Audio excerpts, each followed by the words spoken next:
La fraude mystique de Marthe Robin. Marthe Robin était considérée jusque-là comme une mystique favorisée d'apparitions, de stigmates, de communications multiples du Christ. On la disait paralysée et aveugle depuis le début des années 1930, ne se nourrissant que de la Sainte Eucharistie. Née en 1902 et morte le 6 février 1981 à Châteauneuf-de-Galore, dans la Drôme, elle est à l'origine des foyers de charité qui se sont multipliés à travers le monde. Ils sont connus pour les retraites spirituelles qu'ils organisent et que des dizaines de milliers de personnes ont suivi. On estime par ailleurs à 100 000 le nombre de personnes qui sont venues visiter Marthe Robin pour la voir ou lui demander conseil. De nombreuses communautés nouvelles, surtout charismatiques, sont nées dans son sillage après le Concile Vatican II. Le père Carme Conrad de Mesté était quant à lui spécialiste des grandes mystiques des 19e et 20e siècles, Sainte Thérèse de Lisieux, Élisabeth de la Trinité ou encore Edith Stein.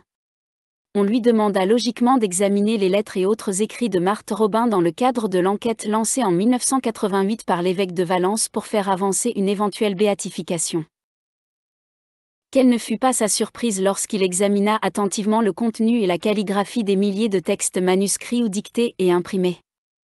Élargissant son enquête en visitant les lieux de vie de Marthe Robin qu'il n'a pas connus personnellement, le père de Mesté en arrive à la conclusion que Marthe Robin n'était ni aveugle ni paralysée, qu'elle inventa 5 écritures différentes pour ses correspondants épistolaires à qui elle faisait croire qu'une personne dévouée recueillait la dictée de ses lettres.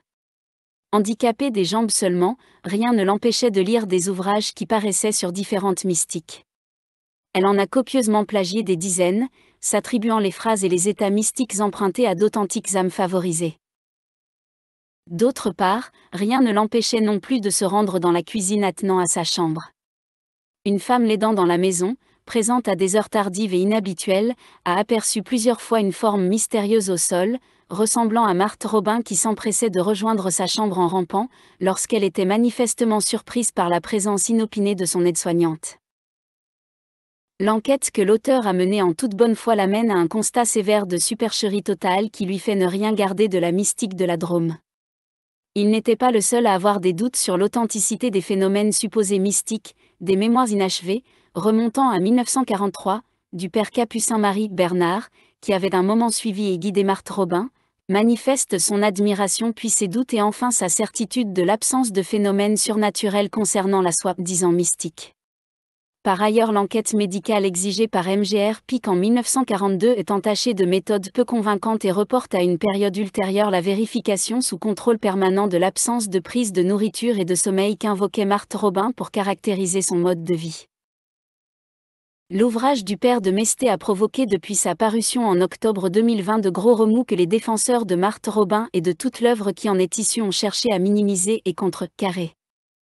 Il n'en reste pas moins que l'enquête, même si elle a été publiée de façon posthume et qu'elle aurait mérité d'être relue et parfois remaniée, apporte des jugements qui sont, pour la plupart, imparables. Quant aux hypothèses et aux parts d'incertitude qui demeurent et que l'auteur avance, notamment sur les pistes d'interprétation de l'origine psychologique de la mystification, elles peuvent faire l'objet de correctifs ou de discussions, mais la crédibilité de Marthe Robin se trouve définitivement anéantie par les faits avérés. Une fois de plus, une œuvre que l'Église post-conciliaire a encensée et qui a servi de caution à bon nombre de communautés nouvelles fidèles au Concile Vatican II s'effondre avec le temps et révèle son vrai visage. Abbé Philippe Bourrat.